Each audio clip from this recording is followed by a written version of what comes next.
Tudo bem, meus queridos alunos? Com alegria encontro vocês aqui mais uma vez para nós darmos continuidade à aula 2 do Weber, né?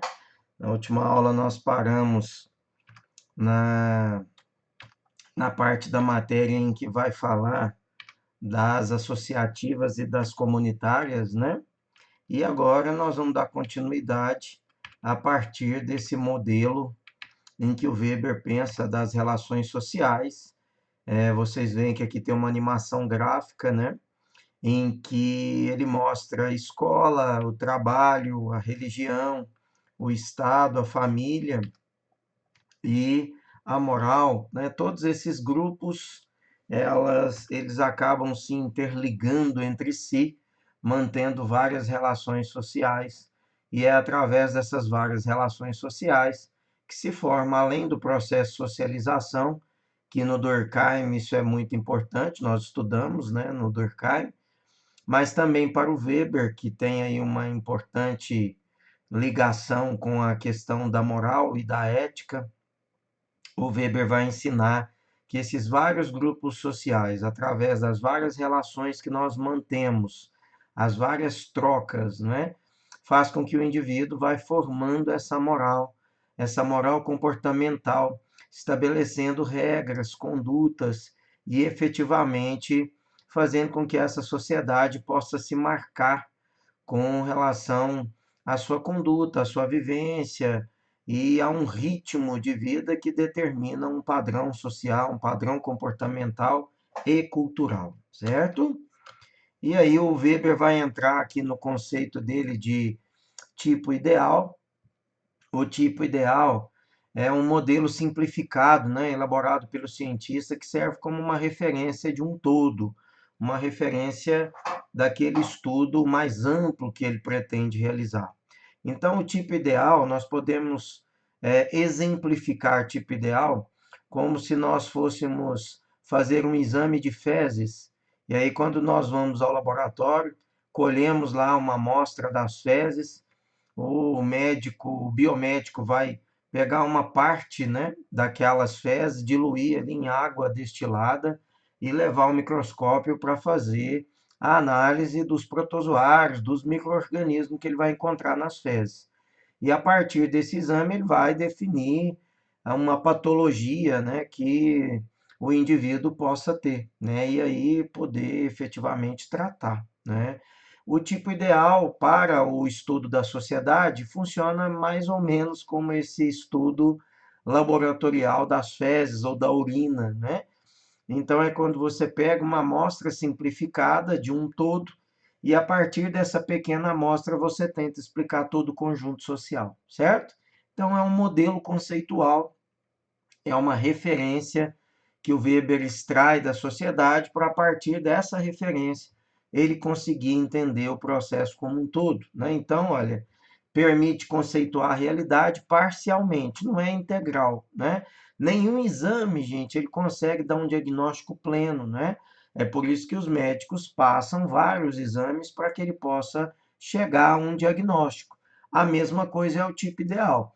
Ele não vai definir toda a sociedade, mas ele vai poder definir com clareza pelo menos uma parte. É um conceito parcial dessa realidade, né, que o cientista pretende estudar.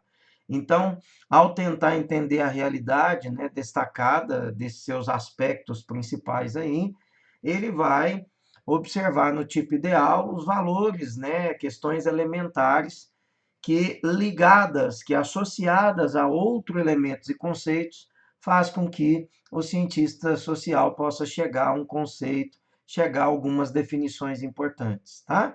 A aplicação, né, da comparação entre o projetado, né, o tipo ideal, e o encontrado, que é aquilo que o estudo vai revelar, ele chega a conclusões, ele chega a resultados, e esses resultados são importantes para que ele possa ir definindo propriamente os elementos que compõem ali a estrutura social.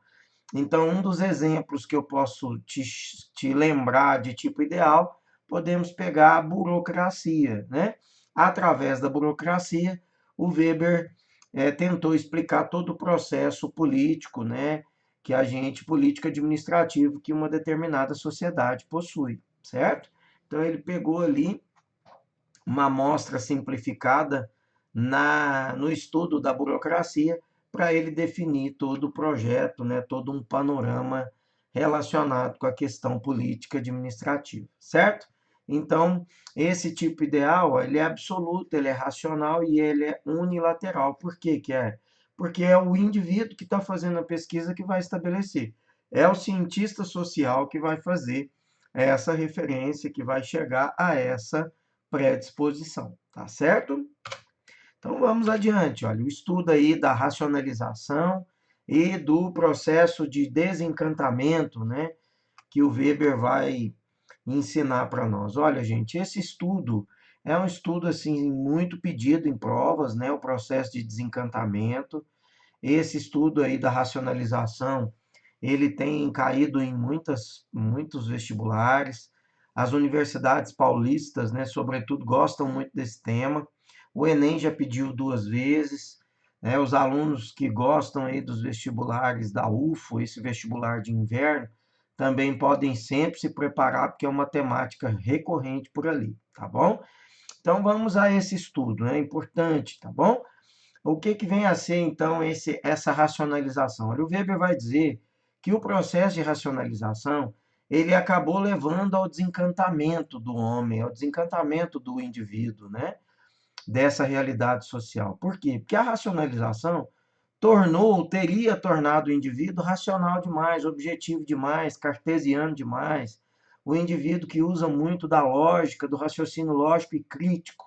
E esse processo de racionalização faz com que o indivíduo perdesse propriamente esse seu encantamento, aquela versão do sonho, da historinha, né? O Papai Noel, o Coelhinho da Páscoa, né? O Natal. Então, toda essa história do encantamento, toda essa ludicidade que o indivíduo foi criado e que marcou a infância de qualquer um de nós, chega num dado momento a gente percebe que isso tudo era uma história, era uma fábula. E a gente cai numa realidade, às vezes, cruel, numa realidade dura demais, né? Toda criança, quando percebe que o Papai Noel é o seu pai, é a sua mãe, né? E, na verdade, o Papai Noel é só um conto, é só uma história, uma ficção, querendo ou não querendo, ele mais ou menos se frustra, né? Porque é uma grande decepção para a criança quando percebe que o Papai Noel não existe, quando percebe que a fada do dente, né? Que é aquela que vem buscar o nosso dentinho debaixo do travesseiro e que troca por uma moedinha, que isso também não existe. Então, são várias histórias, né? Que sempre habitaram o nosso universo. E depois que a gente chega à relativa maturidade, a gente percebe que tudo isso era uma história, um encantamento. A racionalização, então, faz com que a gente se depare com um processo muito duro, né, de realidade, em que esse sonho, essa imaginação já não faz parte, assim, dessa natureza, né? E é por isso que o indivíduo, então, se desencanta, é por isso que o indivíduo acaba se frustrando, né? Então, Weber vai dizer que a partir, então, desse processo de racionalização que o indivíduo vai passar, sobretudo depois do iluminismo adiante, o indivíduo então vai se desencantando com determinadas teorias e vai percebendo que a realidade é dura, né? Muito mais dura do que aquela fantasia que a gente sempre acreditou, que a gente sempre foi devoto dela. Desculpa aí, mas precisava molhar a garganta, né? Então, olha, quais são esses indícios do desencantamento, né, que o Weber vai se referir? Primeiro deles, o predomínio da razão, da ciência, da técnica, né? O indivíduo pós-iluminismo, ele passou a racionalizar demais, né, as suas relações, ele passou a observar com razão e com senso crítico os elementos. A ciência passou a explicar tudo, né? A ciência passou a ser um elemento a ser utilizado por todo o processo técnico e científico, e o indivíduo parou um pouquinho de acreditar, né, nas questões do bom senso, nas historinhas, até mesmo nas profilaxias caseiras, como chá de boldo, de caferana e tal, né? O indivíduo também se desencantou em razão dessa técnica que vai explicar e que vai levar a tecnologia, mas que na grande maioria das vezes na sociedade capitalista essa tecnologia não fez com que a vida social acompanhasse, né? Então, o processo tecnológico veio, mas o desenvolvimento humano não acompanhou. Então, você vê muita tecnologia, você vê tecnologia de ponta, mas essa tecnologia que não é acessível a todas as pessoas, mas somente aqueles que podem pagar, mas somente possível aqueles que têm o poder econômico e que possam fazer uso dela. Então isso gera um desencantamento, isso gera uma frustração, porque você percebe que a ciência, que a técnica, que a tecnologia existe, que ela é possível sim, mas no entanto, ela chega e o sonho da realização da cura, do tratamento, da vacina, né, da cura da doença, ela vem, mas para aqueles que podem pagar. Isso também gera um desencantamento, né, por parte daqueles que não têm acesso a essa tecnologia pela falta do poder econômico, né?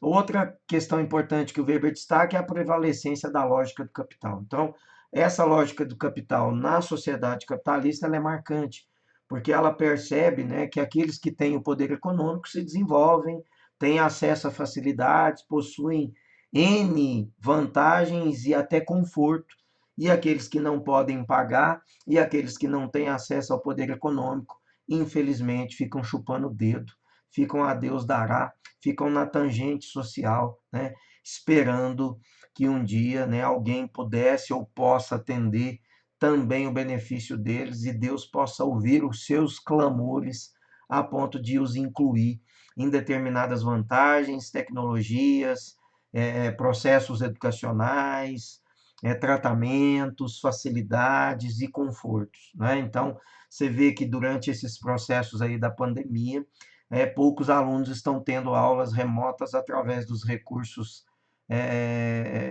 de internet, de aulas remotas, né, de aulas gravadas em plataformas, e tem uma boa parcela da população, né, de alunos nessa população, né, sobretudo os das redes públicas, que não estão tendo o mesmo benefício, exatamente por faltar o recurso, exatamente por não ser acessível a eles tecnologias, computadores, celulares de ponta e internet. Então, a prevalência dessa lógica do capital que inclui alguns e exclui os outros, que permite a cura para alguns e deixam com que outros morram nos hospitais, nos prontos-socorros e nas macas, né, do lado de fora dos pronto-atendimentos, exatamente porque não tem vaga sequer para serem atendidos, né? Outro ponto importante que o Weber vai destacar é a decadência da cultura vista como mercadoria, né? Então, nós vamos ver que a cultura é vendida através da indústria cultural, e é exatamente a indústria cultural que visa lucro, né? Ela vai divulgar e vai potencializar aquilo que traz retorno econômico. Então, a produtos, músicas, né? Aquilo que tem rentabilidade é divulgado, utiliza os recursos midiáticos, né? As novelas, a literatura, o filme, a música, né? Tudo isso é divulgado através da indústria cultural, que potencializa o acesso e que arrecada bilhões, né, em função do nosso acesso a esses recursos, vendendo entretenimento como se fosse cultura, né, gente? Isso é importante destacar. Na verdade, a mídia não está vendendo cultura. Na verdade, a música não está vendendo cultura, né? Ela está vendendo entretenimento, substituindo cultura por entretenimento e a gente pensando que está consumindo cultura. A novela não tem essa cultura, as músicas, né? O sertanejo universitário, o funk, o axé, uma série de músicas e de gêneros musicais não vendem propriamente cultura.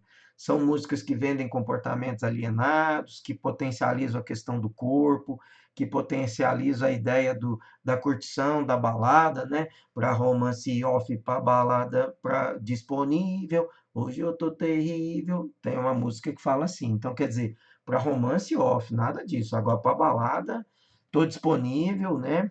Quanto mais a gente vivenciar esse modelo quantitativo, tanto melhor, né? Então, quanto mais eu beijar, melhor. Quanto mais eu agarrar, melhor. Quanto mais eu transar, melhor. A festa é boa. Quanto eu beber demais, eu cheguei bêbado, caí, eu não me lembro nada do que eu fiz. Então, a visão do quantitativo, da balada, da pegação, né? Da ideia de você sempre acumular quantidades como sinônimo de curtição, como sinônimo de qualidade. Isso é que normalmente os modelos de balada e de curtição têm vendido. E a gente está se afastando cada vez mais do verdadeiro modelo de qualidade, né? Que seria a gente curtir aquilo que realmente é bom, aquilo que é prazeroso, né? O contato com pessoas que a gente gosta, que a gente ama, né? Uma relação de amor, uma relação de namoro, de casamento, ou seja, de família, né? Essas relações são cada vez mais descartadas, né, pelos modelos quantitativos, pelos modelos que potencializam aí as propagandas de cerveja, né? Os modelos que vendem a ideia do entretenimento conjugado com a cultura hedonista do corpo, do prazer, né, da quantidade. Então, tudo isso a indústria cultural tem potencializado e há uma decadência clara da cultura, né? Há 5, 6 anos atrás, o funk era coisa de piriguete, de periferia, de gente baixa, de mulher que não tinha respeito por si, pelo corpo, etc. E tal. Havia N críticas do funk, né? Depois que a indústria cultural percebeu no funk um grande filé, ela empossou do funk e hoje o funk é bonitinho. O funk é o queridinho, inclusive, da elite, onde todo mundo hoje dança, curte, gosta, né? Você vê até mesmo nas altas rodas da elite social, o funk hoje é frequentado e hoje ele é aceito, né? Existem letras extremamente pornográficas, pejorativas, né? E ainda assim, os pais não se importam, né? Boa parte dos pais não se importam que crianças aí de quinto ano, de sexto ano, cantem letras extremamente carregadas, né? De instrumentos pejorativos, de palavrões, de uma cultura que está longe de ser algo que vai valer a pena para jovem, para adolescente ou para criança, né? A lei do retorno, por exemplo, né? Uma letra extremamente, né, suja, pornográfica, que vê a mulher como objeto, né, que descaracteriza o elemento do amor, que coloca nas relações apenas a questão do corpo, da atração, do tesão, né? E isso é extremamente pejorativo, mas o funk, depois que ganhou, né, a audiência da indústria cultural, ele foi popularizado como algo bom, né, positivo, e hoje ele é disseminado e aceito, e tem, né, resultado em lucros, né, bilionários aí para a indústria cultural, né? Então, é claro que a indústria cultural explora, né, substituindo cultura por entretenimento. A gente pensa que está consumindo cultura, mas nós estamos consumindo puro barato entretenimento que está cada vez mais nos alienando e nos distanciando do senso crítico e da percepção social clara e real, né? O progresso econômico, científico, né, não acompanhado da diminuição da desigualdade social. Eu disse isso lá quando falei da questão da lógica da técnica, né? Então a tecnologia vem, mas a vida humana não acompanha, né? A tecnologia veio, mas a desigualdade não diminuiu. A tecnologia veio, ela está disponível, mas para aquele que possa pagar por ela, e, portanto, ela não consegue trazer desenvolvimento humano concomitantemente com o desenvolvimento dela, tecnologia. Então, é exatamente esses processos que levaram ao desencantamento humano, que levaram a uma frustração do ser humano. O ser humano se perdeu, né? Esse processo de racionalização deixou o ser humano numa vida real demais, né? Parece que o sonho acabou, desencantamos com a realidade. O indivíduo, então, caiu em processos, né, de descrença, em processos de sofrimento, em processos depressivos, exatamente porque a racionalização trouxe uma visão muito crua, muito cruel, né, da realidade, e nem todos nós estamos preparados para essa realidade, né? Isso é o processo de racionalização que potencializou, que levou ao desencantamento humano, que o Weber trouxe essa importante contribuição que cai muito nos vestibulares, tá bom? E aí, para a gente encerrar então a nossa aula do Weber, nós vamos falar da ética protestante do espírito do capitalismo. A ética protestante, gente, ela foi construída aí a partir do protestantismo. O Lutero rompe com a Igreja Católica, escreve lá as 99 teses da discórdia, cola na porta da catedral da qual ele era padre, denunciando uma série de erros internos, né, internamente dentro da igreja.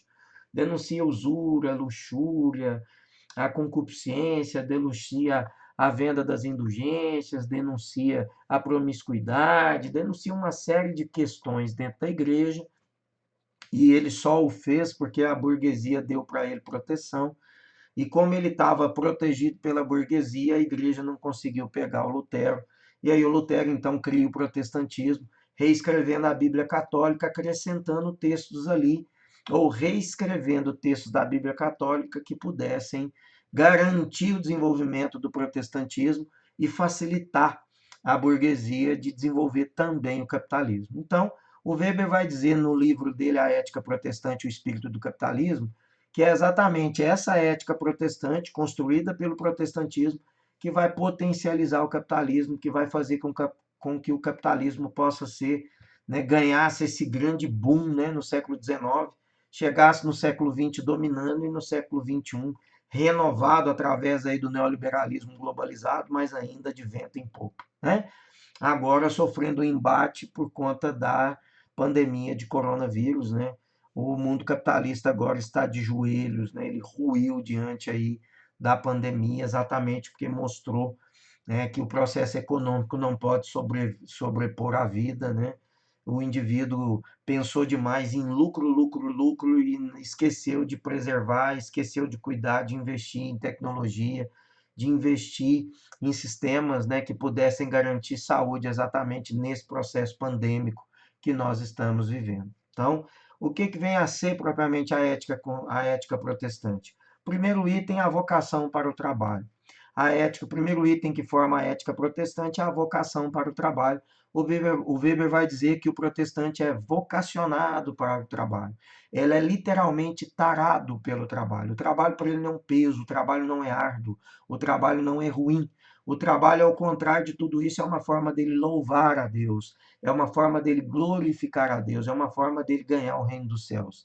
Então, simbolizamos a vocação para o trabalho na frase glorificar a Deus nas relações de trabalho, que é uma frase muito utilizada dentro aí do protestantismo e nos templos evangélicos, tá? Segundo item, a idealização do patrão. O que vem a ser a idealização? O patrão, ao invés de ser aquele visto pelo operário como aquele que o explora, não.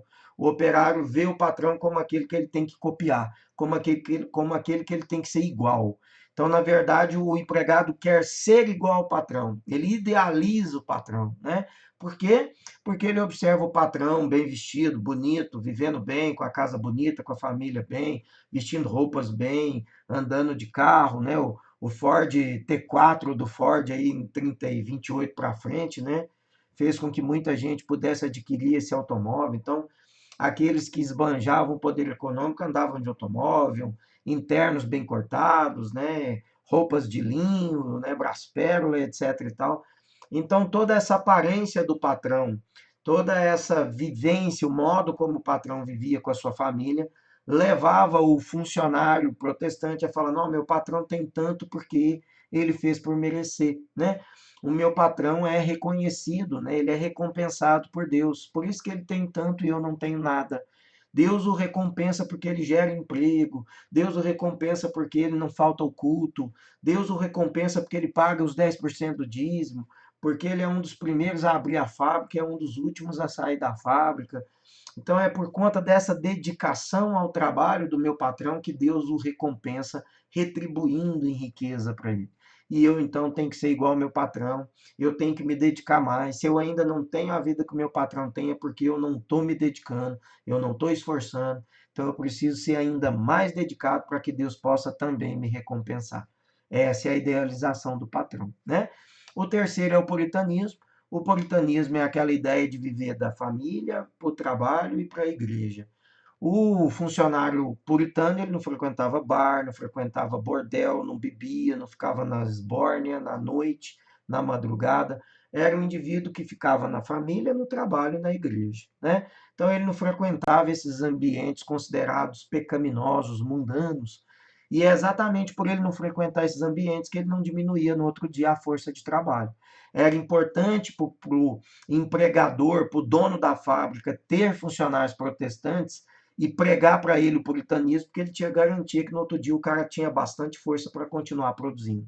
O indivíduo que não bebia, que não ia para o bordel, não ficava na madrugada, não dormia pouco, não ficava na esbórnia, não tomava, no outro dia ele tinha grande força de trabalho, grande disposição para o trabalho.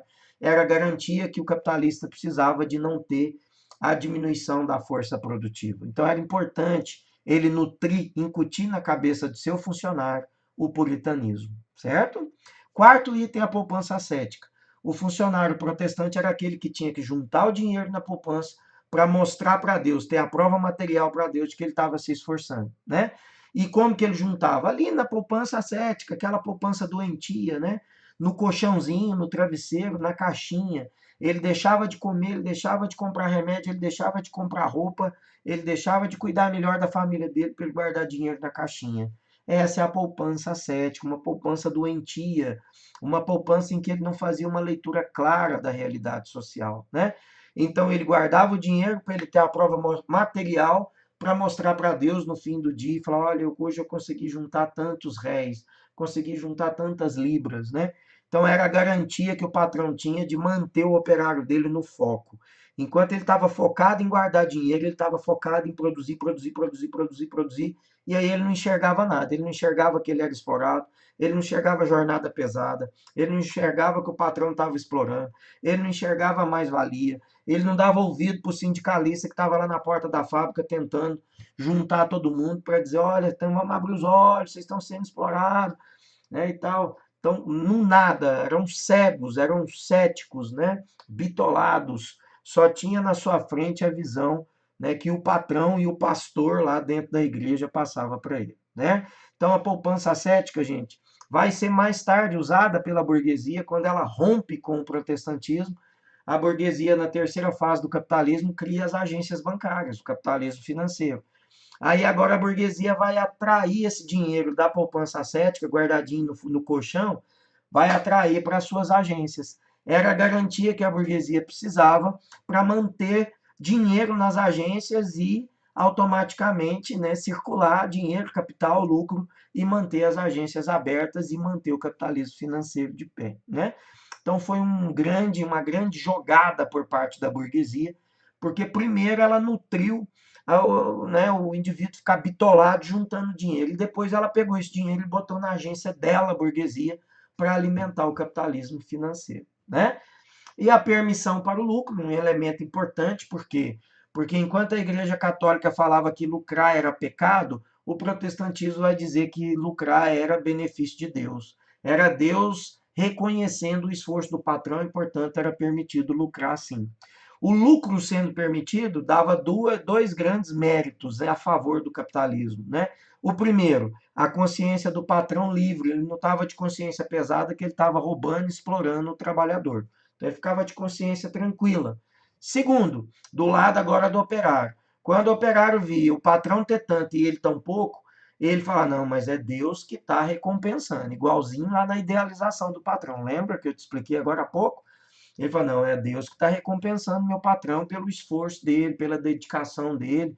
Então é permitido lucrar sim. O lucro é apenas a dádiva de Deus que está sendo retribuída ao meu patrão. E aí ele não questionava, e aí ele não cobrava, ele não fazia motim e ele não protestava. Ficava bom demais para o capitalista lucrar, lucrar, explorar, explorar. Né? E por fim, a teoria do ócio. A teoria do ócio, gente, é até hoje muito utilizada, sobretudo pela elite burguesa, né, a elite atual, porque todas as vezes que alguma classe trabalhadora se reúne, a classe trabalhadora é politizada, ela tem sindicato, ou ela faz greve, vem aí a burguesia dizer, né, que isso é ocioso, é gente malandro, é vagabundo, é quem não quer trabalhar, né? Que quem quer trabalhar se esforça, é dedicado, né, luta em prol dessa prosperidade, né? A palavra prosperidade foi muito usada e é muito usada pelas religiões protestantes e evangélicas, né? A prosperidade tem sempre um vínculo com a prosperidade de melhoria de vida, né? E é exatamente essa melhoria de vida concedida por Deus através do seu esforço, do seu merecimento. Isso é uma teoria muito construída até os dias atuais, né? E é exatamente a teoria do ócio que vai garantir isso. O ocioso, então, era colado, associado com a figura do demônio. Quem era ocioso? Era quem era sindicalista. O ocioso era o que falava para fazer greve, o ocioso era o que cobrava, reivindicava a redução da jornada. Ocioso era o que protestava por melhores condições de trabalho. Ocioso era aquele ligado aos partidos de esquerda, né? Comunista, socialista, até hoje esses grupos são demonizados, né? A leitura, a lavagem cerebral feita, né, pela ética protestante naquele tempo, e a maneira como isso veio adiante até chegar aos dias atuais, as pessoas ainda são extremamente bitoladas na ideia do grevista, na ideia da esquerda, na ideia do operário que luta, que se reúne, que protesta por melhores condições de vida, né? Eles ainda são associados como vagabundos, eles ainda são associados como malandros, né? Como petista, comunista, socialista, esse tipo de expressões pejorativas que, sobretudo nos últimos tempos aqui no Brasil, cresceu demais, né? Então, você juntando, gente, os 6 elementos, você vai entender por que que isso ajudou o capitalismo a se desenvolver. Você tem uma pessoa que é altamente vocacionada para trabalhar. O trabalho para ela é uma forma dele louvar a Deus. Que idealiza o patrão ao invés de questionar o patrão que está te roubando, que está te explorando, né? Puritano, não fuma, não bebe, não vai para a zona, não faz nada, não fica na esbórnia, não diminui a força de trabalho. Que guarda dinheiro na poupança, portanto, ele é um tarado compulsivo para trabalhar, trabalhar, trabalhar para juntar dinheirinho na poupança dele. Que depois vai botar dinheiro, esse dinheiro da poupança, nas agências da própria burguesia. Que via o lucro como permitido e, portanto, não questionava o patrão ter tanto e ele, operário, não ter nada. E ainda não permitia que ninguém perto dele fizesse greve, reivindicasse direito. Alguém perto de um protestante que falasse em reduzir jornada ou falasse em protestar por melhores condições de trabalho, nossa, ele era desconjurado, excomungado, porque ele era instrumento do mal. Essa era a leitura que o protestante fazia do grevista, daquele que reivindicava direitos, né? Então, não tem uma famosa frase, né, até do Abraham Lincoln, né, que era protestante, o trabalho dignifica o homem. É exatamente daí que vem essa expressão. A ideia de tempo é dinheiro também é daqui da ética protestante que saíram essas expressões. Tá certo, gente? Nós passamos da conta, foi muito bom estar aqui com vocês. Eu espero que vocês tenham gostado. E até a próxima aula, tá? Um grande abraço.